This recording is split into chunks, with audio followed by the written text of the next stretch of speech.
Lo que vemos en pantalla es algo que nunca queremos ver, pero que ocurre generalmente durante sismos muy elevados. Es por ello que ahora vamos a ver 12 fallas más comunes en los edificios debidas a sismos. Número 1.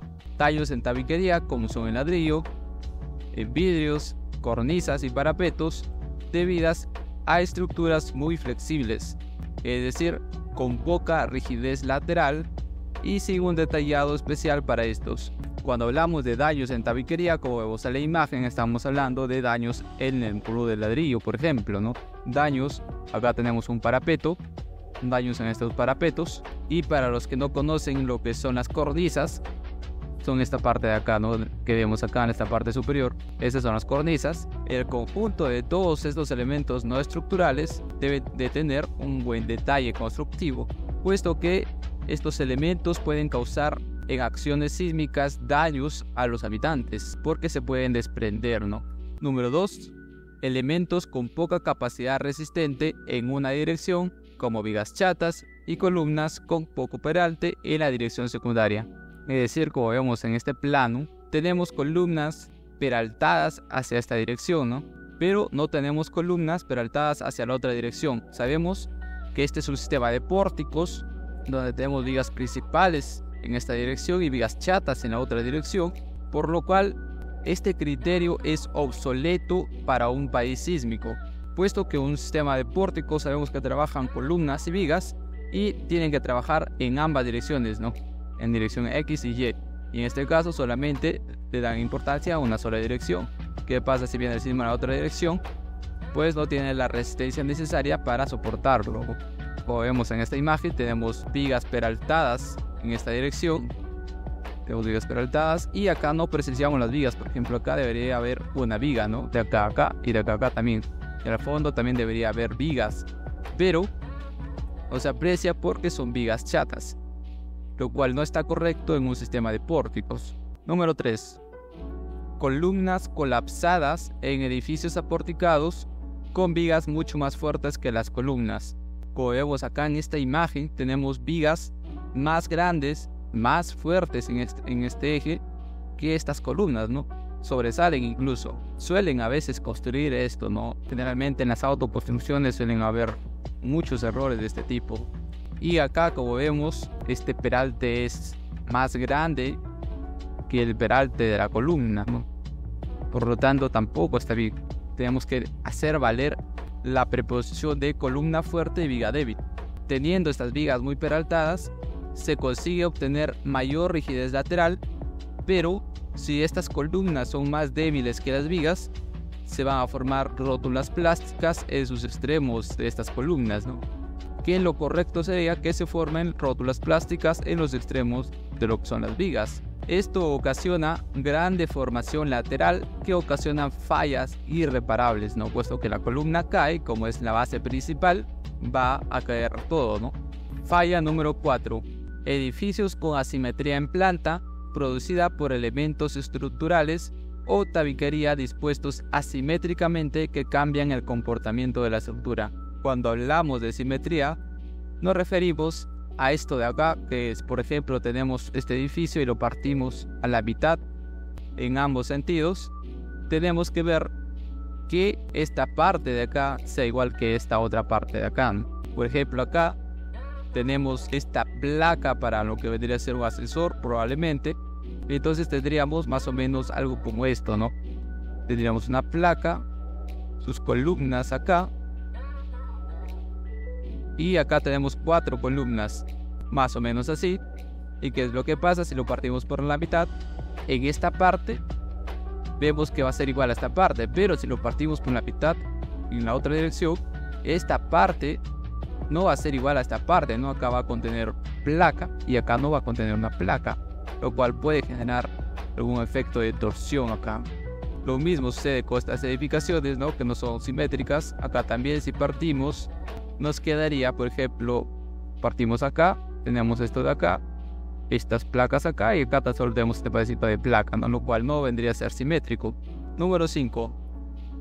Columnas falladas por efecto de columnas cortas.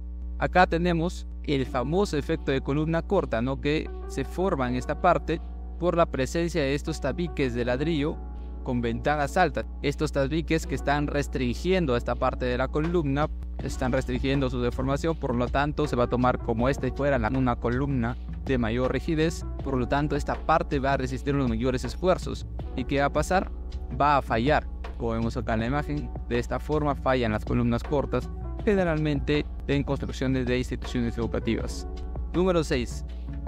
Edificios con aberturas muy importantes en las losas y que ocasionan un comportamiento no unitario de la estructura.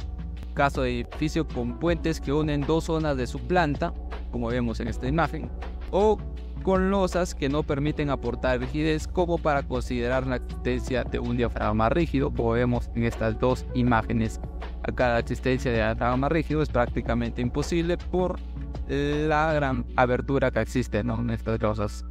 Por lo tanto, si no se tiene un diafragma rígido, lo más probable es que sea un diafragma muy flexible, ¿no? Número 7. Edificios con formas rectangulares muy alargadas, donde los efectos de torsión accidental son importantes.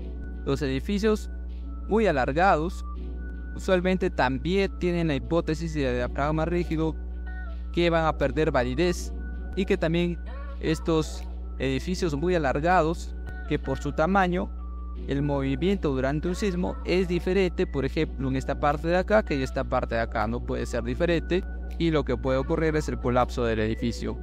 Por lo tanto, cuando se tiene edificios muy alargados, se recomienda hacer una fonda sísmica por la mitad, ¿no?, o en 3 partes, también depende si es demasiado alargado también, para que se pueda diseñar como estructuras independientes. Número 8. Edificios con formas en L, donde la asimetría en planta genera esfuerzos importantes debido al giro o torsión. Como vemos en esta imagen, las zonas de concentración de esfuerzos van a ser en estas partes de acá y esta parte de acá, lo cual va a provocar la falla, ¿no?, que también puede provocar la torsión generada por excentricidad, haciendo que los miembros estructurales más alejados se vean sometidos a esfuerzos mayores. 9. Edificios con reducciones en planta importantes y asimétricas, con elementos estructurales que no continúan en pisos superiores, ocasionando discontinuidades y cambios bruscos de rigidez. Como vemos acá, tenemos edificios asimétricos verticalmente, por lo cual esto se genera gran concentración de esfuerzos en estos pisos específicamente, acá, acá, acá, y acá vemos cómo colapsa. Esto es lo que denominamos aleteo, y que esto puede ocasionar un colapso ya sea parcial o total. Número 10. Edificios con muros o placas que se eliminan en el primer piso, concentrando demandas de ductilidad excesivas para columnas del primer piso. Como vemos en la imagen, los muros o las placas ya no están en este primer piso, por lo tanto este primer piso va a tener mucho menos rigidez que estos pisos superiores, generando grandes deformaciones en esta parte, ¿no?, del primer nivel, lo que va a provocar la falla obviamente en el primer nivel y va a colapsar de esta manera, como vemos en esta imagen. Número 11. Vigas muy cortas ubicadas entre dos muros o placas, donde se generan fallas por cortante en las vigas. Estas vigas, cuando son muy cortas, generalmente fallan por corte, ¿no?, con lo cual se recomienda conformar un sistema de muros acoplados constituidos por vigas de acople, como vemos en esta imagen. Lo que pasa es que viviendas, por ejemplo, si tienen esta configuración, no va a ser posible hacer vigas de acople, puesto que son muy caras, y como tienen un detalle tan extenso, es probable que lo haga mal o que no lo haga simplemente por el precio mismo, a excepción de que sean obras muy grandes, en las cuales sí pueden hacer esto. Número 12. Choque entre edificios provocados por la ausencia de una fuente sísmica. Como vemos en esta imagen, vemos la ausencia de juntas sísmicas que debe haber entre edificios, ¿no? Esa junta sísmica se calcula debido a la altura, con lo cual nos sirve esta junta sísmica para que al momento de que haya un sismo, que estos edificios suelen desplazarse, no choquen entre sí, ¿no? Pero si se chocan entre sí, pues va a provocar que alguno de ellos colapse o todos colapsen. Lo correcto sería, como vemos acá, han dejado ya una distancia considerable para que puedan desplazarse libremente estas edificaciones. Como una conclusión general podríamos decir entonces que las fallas en su mayoría provienen de sectores en que se producen cambios bruscos de las propiedades resistentes, principalmente de lo que es la rigidez, o de problemas de estructuración, diseño o construcción de los profesionales o personas encargadas de los proyectos de las edificaciones.